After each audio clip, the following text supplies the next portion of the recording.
Thank you everyone for joining us today remotely. Even though the semester looks quite different than usual, we're really happy that you came to join us for our question and answer. And we hope that you get some information out of this, and even just to put a few faces to the department, because we're really happy to have you, and we're looking forward to the new semester despite the challenges and the different delivery. My name is Joby Wills. I'm the undergraduate advisor for the East Asian Studies. And with me today presenting is Dr. Yoshi Ono. He's a professor and the associate chair undergraduate for the Department of East Asian Studies. So I'm just going to hand it off to Dr. Ono for a brief introduction, a little bit about East Asian Studies, and then we'll get into a very informal question and answer. So if you do have questions, please feel free to write them in the question and answer box, and we'll go through them throughout this webinar. But first, we'll take some words from Dr. Ono. Thank you. Hi, everyone. I'm Yoshi Ono. Let's do it informally because I get nervous. So in East Asian Studies, we teach, or we focus on 3 languages, as you might know: Chinese, Japanese, and Korean. And each year we have about 2,000 students taking these language classes. We focus on not just those languages, but also East Asian art, film, cinema, history, language, linguistics, literature, music, religion, and thought, like a philosophy. We have BA, minor, and also honor.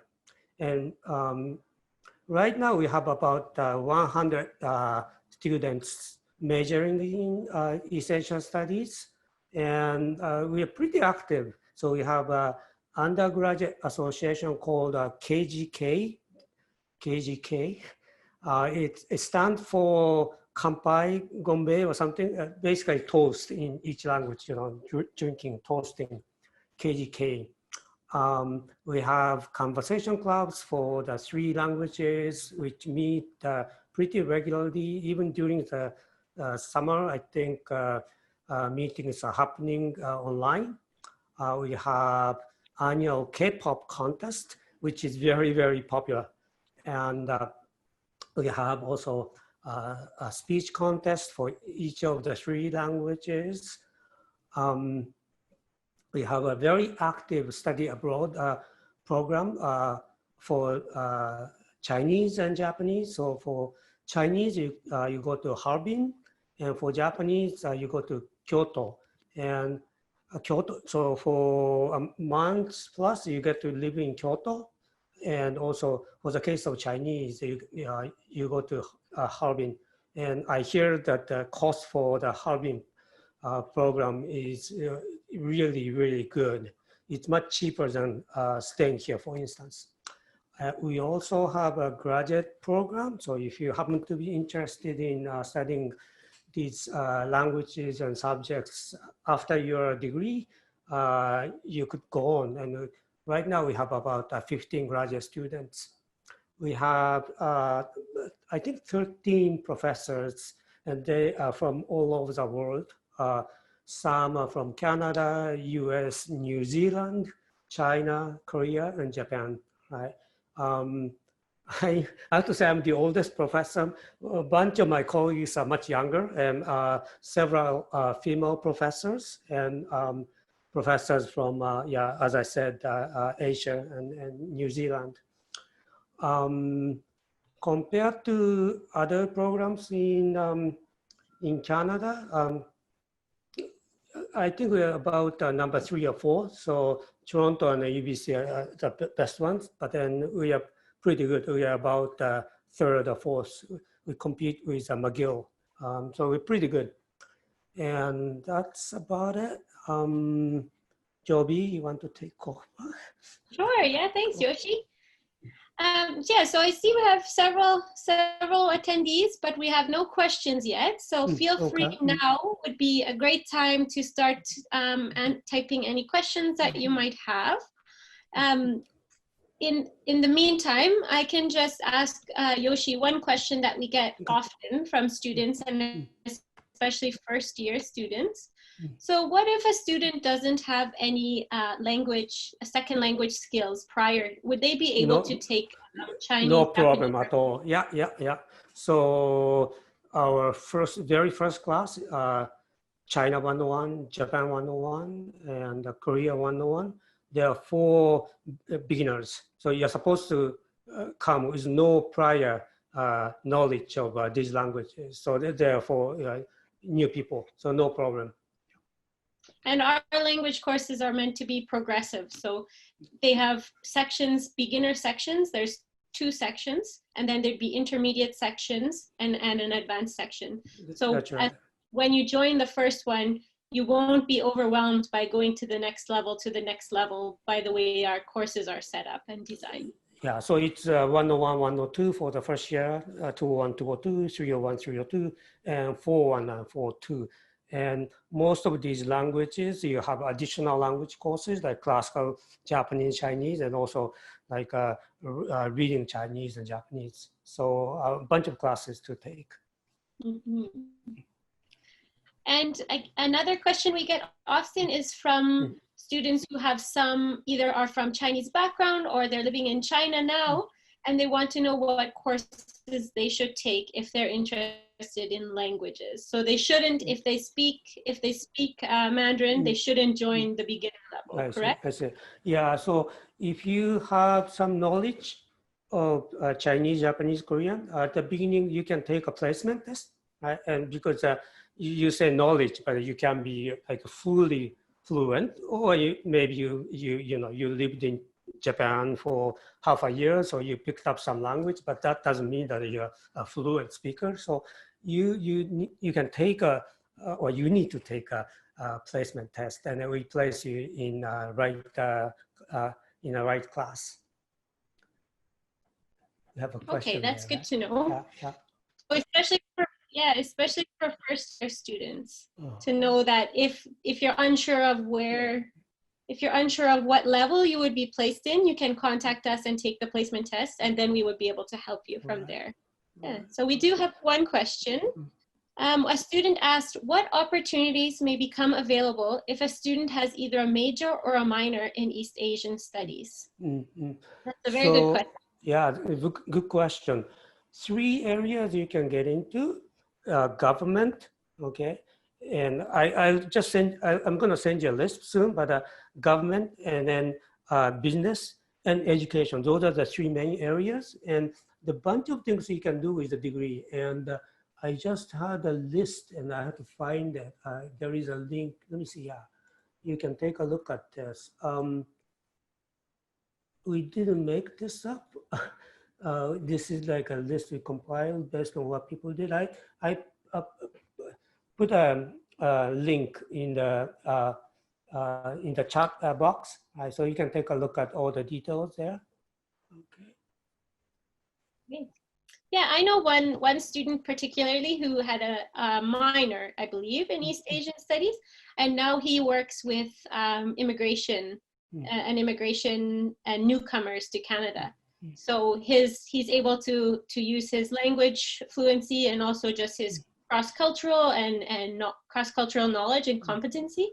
And so now he works for a newcomers to Canada agency in the prairies. So lots of opportunities to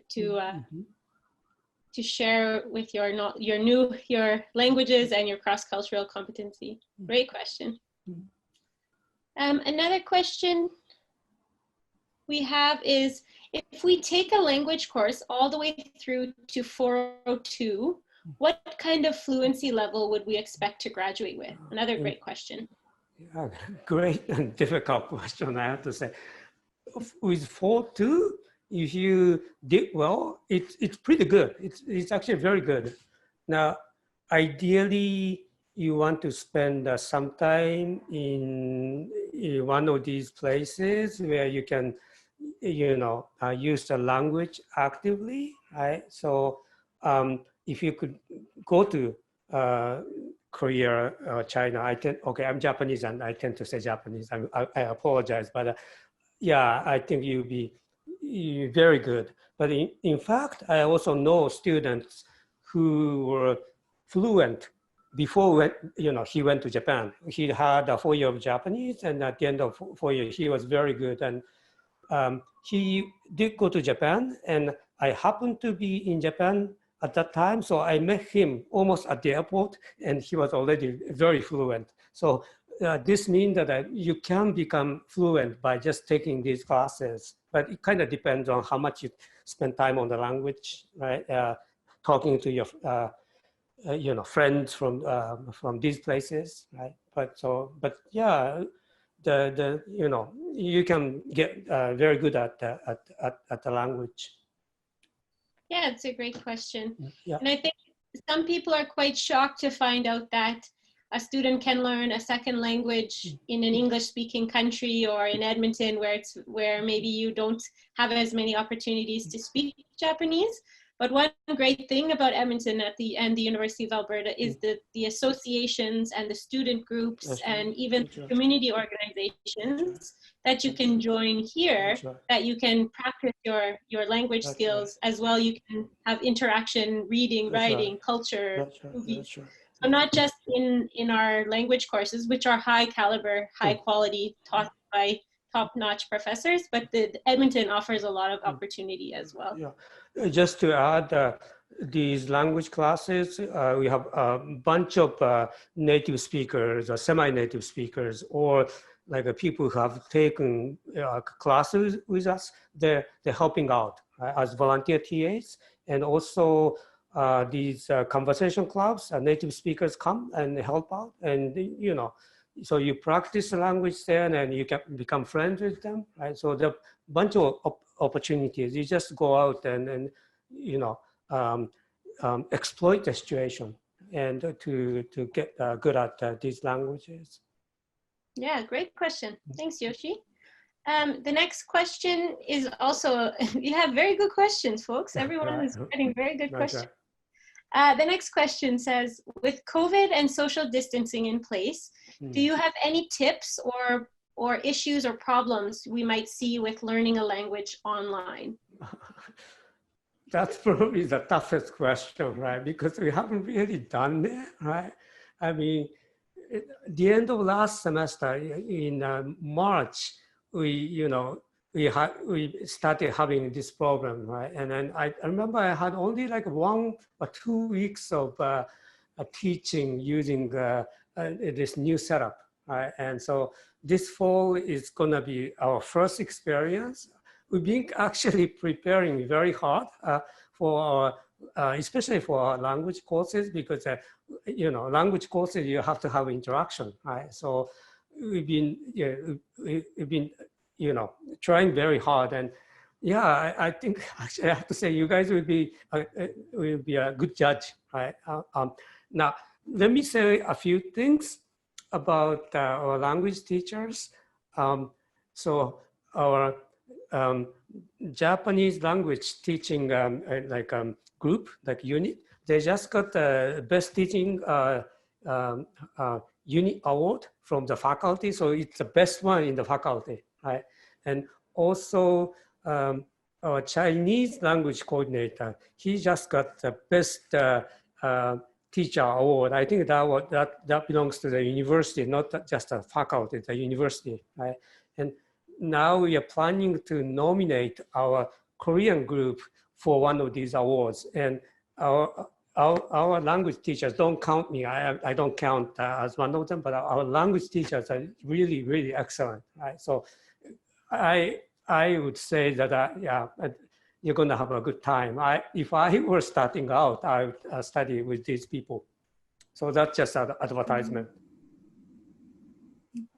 And if I could just add one note about the online learning, because it is so new, one thing we're always trying to get students to do as soon as issues arise, to speak to myself, the undergraduate advisor, and to your professors. Yeah. So everyone wants to see you succeed. And if for some reason there's something not working for you, even if you have technology issues, if there's anything that we can do, or if there's any feedback that you have, don't hesitate to reach out to your professors or to your admin, your undergraduate advisor, or anyone in the department. Yeah. I mean, this is our first experience. We don't notice we don't even know what the problems are. So you guys have to tell us, right? You guys are paying for it. So I mean, we'll listen, we'll fix it, right? So please talk to us. Absolutely. Great question. Yeah, great. One next question I might be able to answer is how many credits are required if you were to take an East Asian Studies as a minor? So that's a great question. I'm going to give a link. I'm going to share a link in the chat box that will help you guys, not just today, but as you're planning your programming, especially if you're considering a minor, so that you want to make sure you don't want to take too many courses, or you want to take as many courses to reach the minor as you can. So first I'm going to share the link and then I'll just talk about it.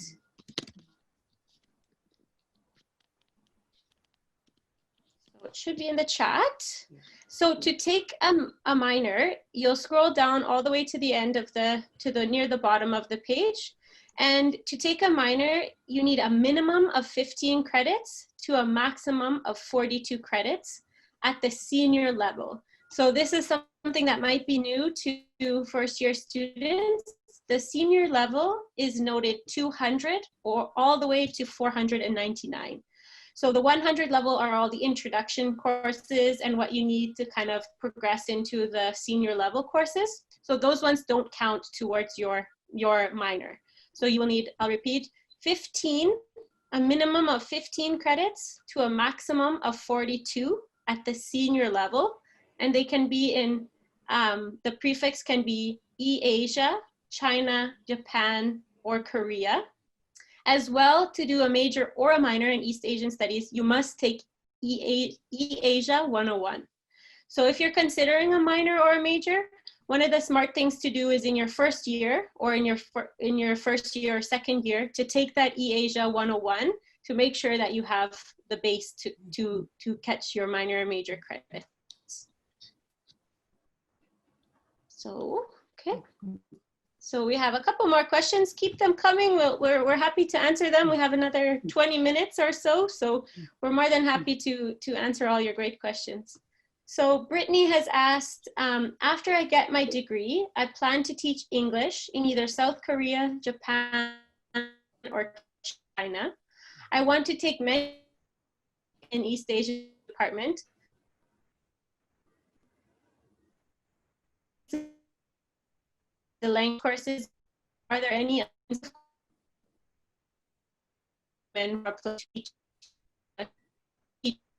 abroad? The connection seems to be kind of bad.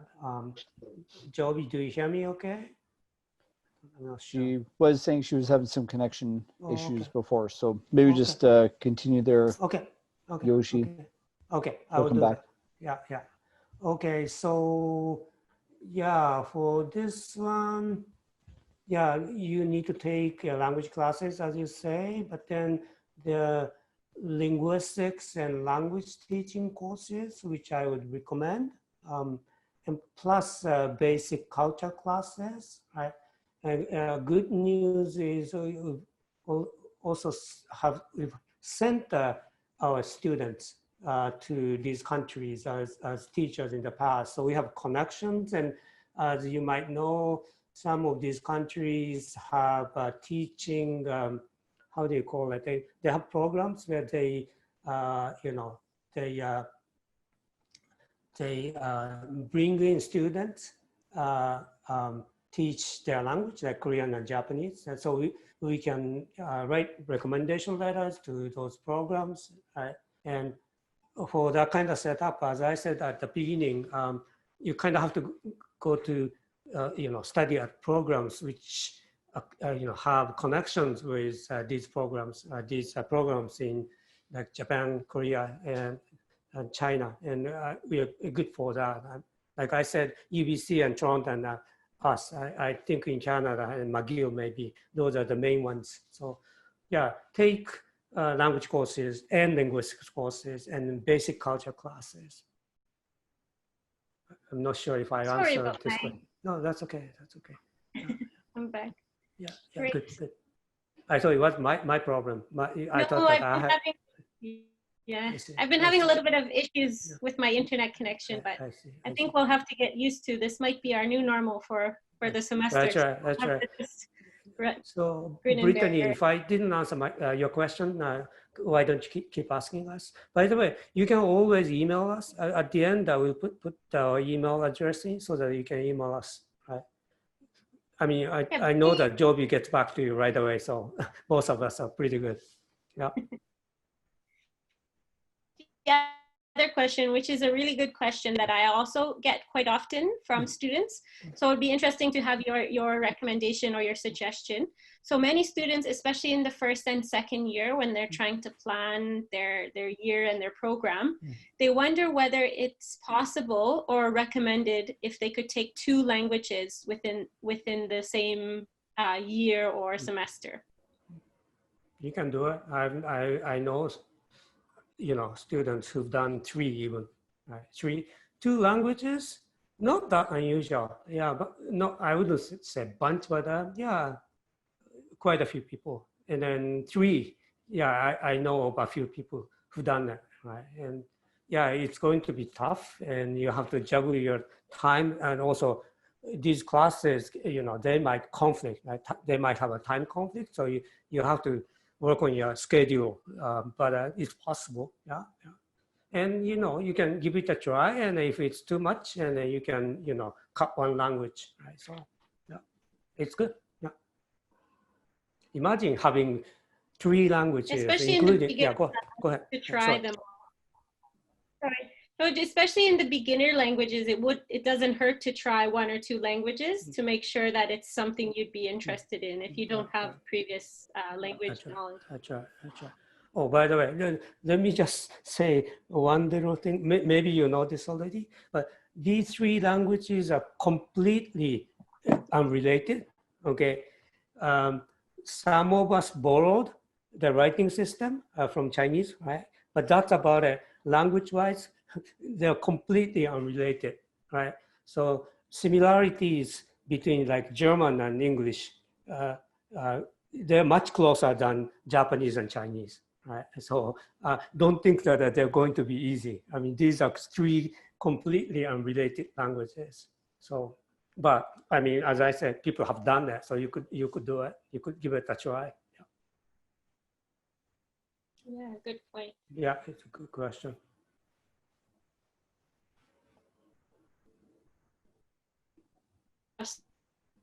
Studies, you have some experience in grad studies as well. So a student is asking, if I minor in East Asian Studies, but decide I want to learn more about it later on, can I continue to a graduate level in East Asian Studies, even though I was only a minor? Yeah, it can be several classes even, right? Related classes. My recent MS student, her major was like biology or something, one of those things, right? Computer science. But she knew enough about Japanese, so I took her. So yeah, minor is fine. Yeah. You just need to, do well in the East Asian courses you take from us. Yeah. So that's fine. Yeah, and I think you'll find in your first year, as you take a lot of the introductory courses, you'll find that there's going to be 1 or 2 things, or maybe the cinema or the culture aspect of East Asian Studies that you might really gravitate to. So you might take a whole different courses in the first and second semester, and then in your third year, you'll be really focused on one topic, and that's kind of how graduate studies application would move forward. Is that you kind of want to have an interest or an area of study in one specific area. So if you find yourself really interested in something in your first couple years, definitely keep exploring that, and it would give you an opportunity to apply for graduate studies that way. Okay, so we have another question. Great questions, everyone. Thank you very much for the questions. They're really good. They're keeping us on our toes today. So the question is it difficult to complete a major in East Asian Studies as a part of a double major? I'm an English major, but I'm interested in also majoring in East Asian Studies.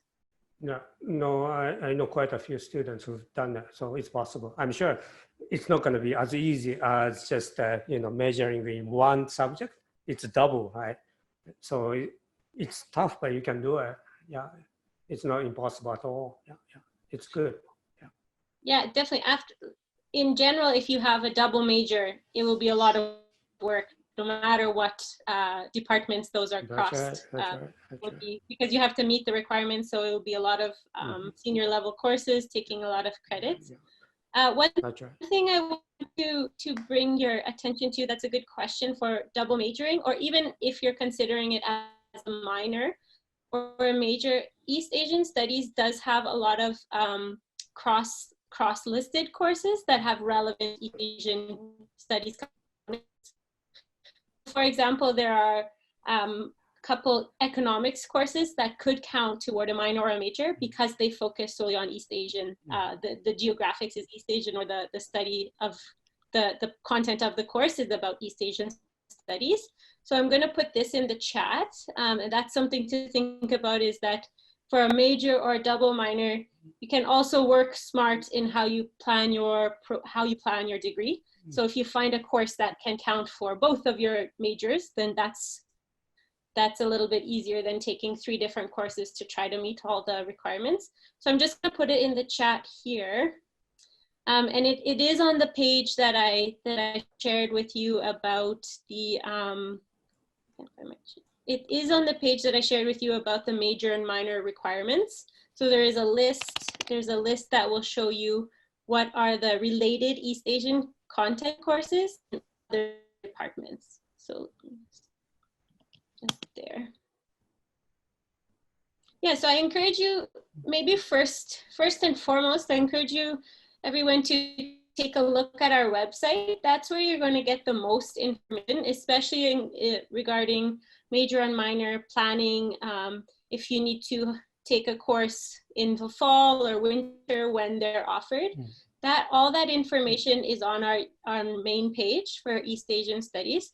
As well, you can get to know the professors on the website. It has information about what courses they teach, what's their academic background.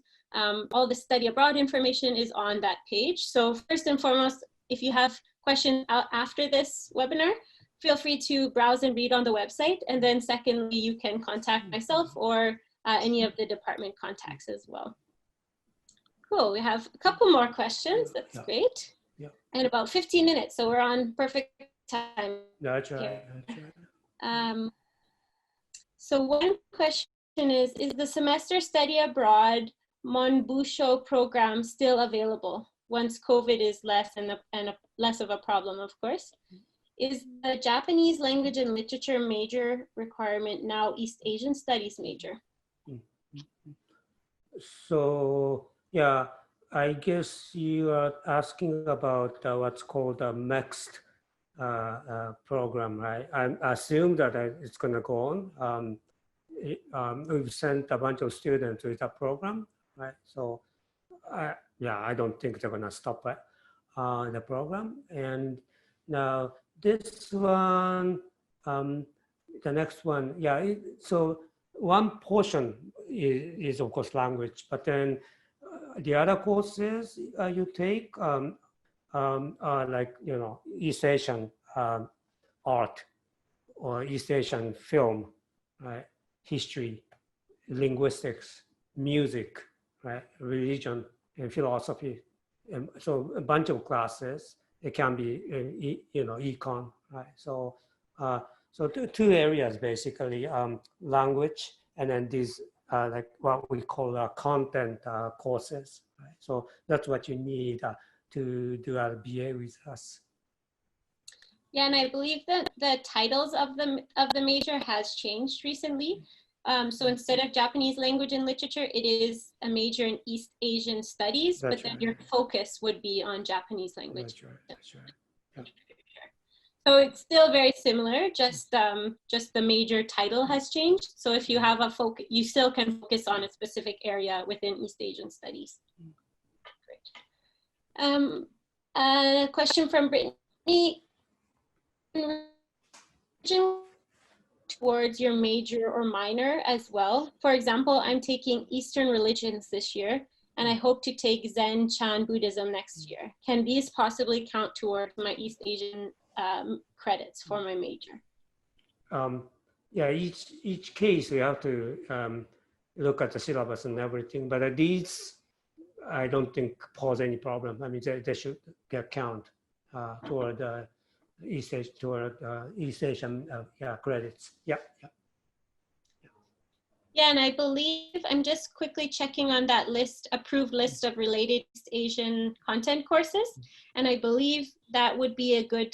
So those two are Religion 343, so the Zen, Chan, Buddhism. That one is already counted. So if you think, so that one has already been, the syllabus has been reviewed and it's been approved as a related course. I don't see the Eastern religion, so if you wanted to try to get that approved for your major, you could send it to myself and Yoshi, and then we would do our process in the department to see whether or not it would. Yeah, great question. Yeah. So first check that list of related, and if it's not on there, then you can contact us and we can go from there. Yeah, it's always good to check with us before you do it, right? Just to make sure. Right? So. Absolutely. The list, it should be in the chat, but let me just double check in case I only sent it to the to myself here. Let me just check. Oh, sorry. Good point. It's here. Sorry, there's two options in the chat, so I only sent it. I think you should see it now. It should be the CloudFront link.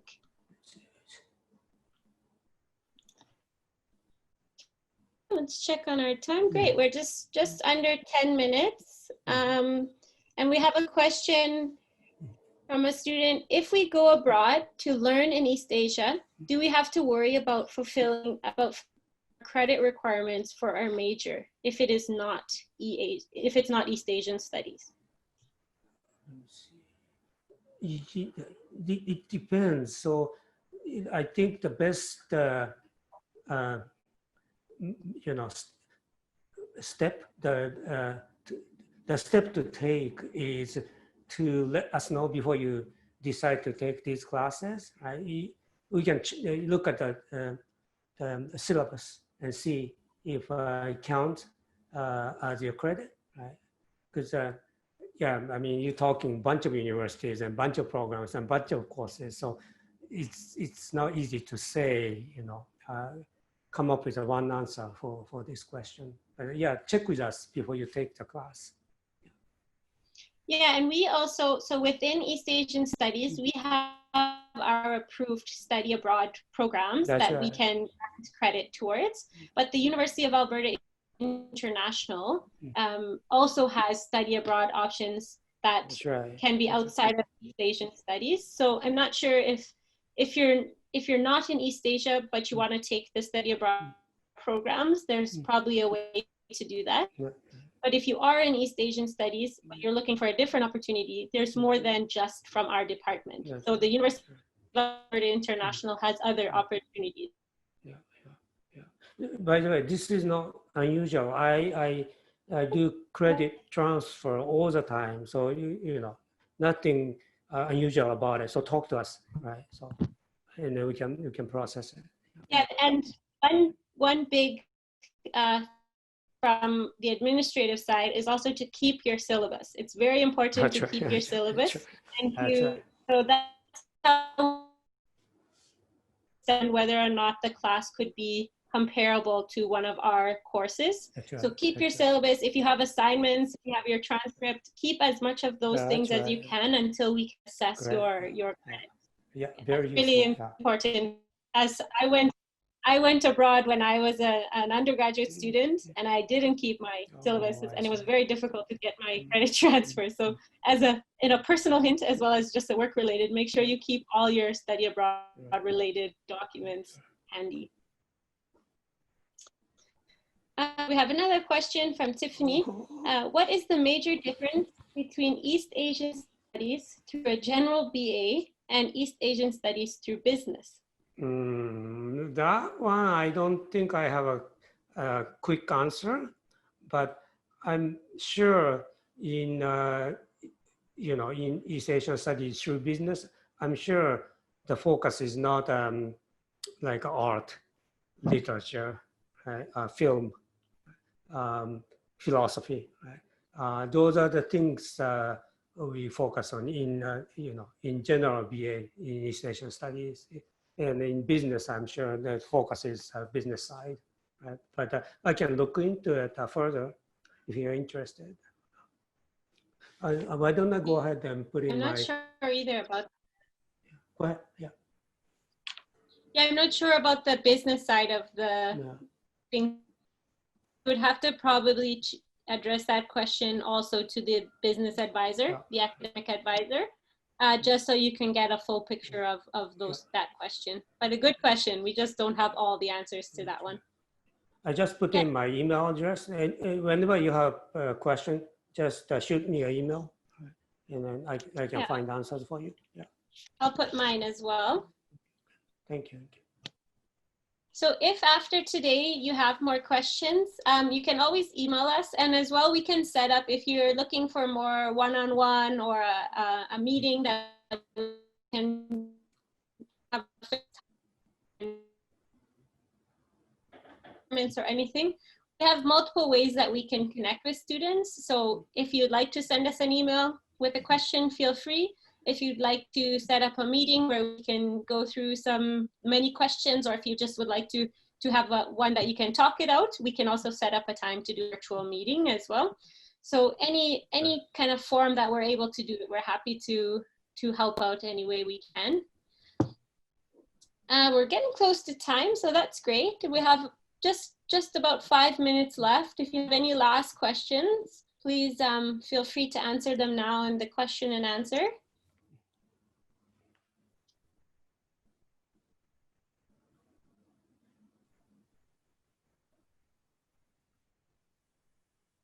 And then if not, just my final advice is, again, to start with our website. There's a lot of great information on there. And then secondly, to contact us with any questions, concerns. If you even just want to say hi. We know it's going to be a different year for first year students, but we're happy to be here. Oh, we got a few more, great. So for the teaching abroad programs, do we need to have an East Asian Studies minor or major for those programs? No. But you might need a letter for some of these programs, and of course, knowing us will be a plus, right? And by being a major or minor, I think you'd have a better chance of getting to know her or us, or we would have a better chance of getting to know you. So, yeah, being being a major minor would help, right? But that's not a requirement, obviously. Okay. Great. I guess even if you took some language courses, if your professor got to know you as well. That's right. Yeah. Well, to take courses in East Asian Studies would help quite a bit. Yeah. Okay. Now I remember. There was a business East Asian major student, and she took classes with me, and then she went to Japan with my letter, right? So this happens. Yeah. I mean, she wasn't one of our majors, but a business East Asian major, and happened, right? So. Yeah, and maybe a good last question for students that are interested in East Asian Studies. I know we briefly touched on this at the beginning, but could you give us a little bit of insight of maybe some career channels that students might want to go through? Yeah. So as I said earlier, 3 areas: education, business, and government. And especially government and education, we have some connections. So it's like we've sent students to these places, and I actually sent a link to some of these job possibilities. It lists possibilities. It's one of the earlier ones. Yeah, let's see. I don't. Yeah. Okay. Maybe let me see. Is it the same one? Yeah. Okay. You can take a look at it. But yeah. the bunch of opportunities, you kind of need to stick around and keep asking us so that whenever these opportunities come, I will, we'll make you guys connected to them. Right? So, but the link I just sent again, this bunch of different opportunities. Great. Yeah. Great. Well, thanks everyone. Questions. That was a really quick 45 minutes because you had so many awesome questions. That's right. Yeah, for me, just don't hesitate to reach out. Right. Yeah. And maybe Yoshi has a few final words. But thanks everyone so much for joining us today. Right. Yeah, thank you very much for joining us. As I said earlier, keep asking, keep talking to us. I think that's the best way. We have things which we can give you, but it's like there is so much, so we need to be kind of asked, right? And so don't be shy and talk to us. And if I look scary, you can talk to Joby, right? So that's it. That's it. Thank you very much. Thank you, everyone. Yeah. Take care and best of luck on your first day. Enjoy.